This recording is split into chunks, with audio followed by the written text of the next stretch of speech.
ihany koa no mitondratsika makany amin'ny lafin'ny fahasalamana ny aretin'ny fitaovam-pisefona no tena mpahazo ireo zaza tsabony eo anivon'ny hopitalin'ny ankisiny reny etsy Ambohimiandra eo anatrehan'izay na tsy aronanana didy ary nitondra ny tsirambony tanany ho azy ireo indrindra ho an'ny hopitalin'ny Fédération-ny Rosia tamin'ny alalan'ny masivony miasa Simone eto amintsika. Fitaovana isan-karazany toy ny couveuse na ihany koa ny table de réanimation pédiatrique ireo no natolotry ny Fédération-ny Rosia ho an'ny hopitalin'ny zaza sy ny reny. Raha araka nambaran'ny tany général n'ity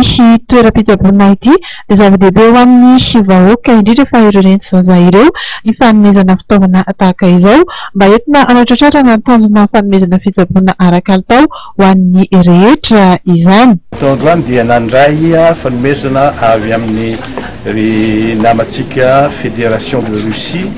ireo appareil couveuse table de réanimation pédiatrique zavatra tena tadiavina ireo satria ny ankizy izy teraka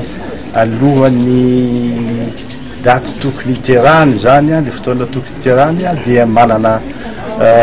immaturité zany mbola tsy dia tena hoe matoe tsara zany ny centre isan-karazany hoe ny respiratoire indrindrandrindra ka tsy mety ampina zany tsy mety ampina koa ny fandehan'ny fo sy ny sisa mba ahafahany miaina tsara amin'ny fahafanana tsara ary raha ohatra ka sanatria misy zavatra ahafana hoe réanimevany azy moazana tsara zany isaorana ny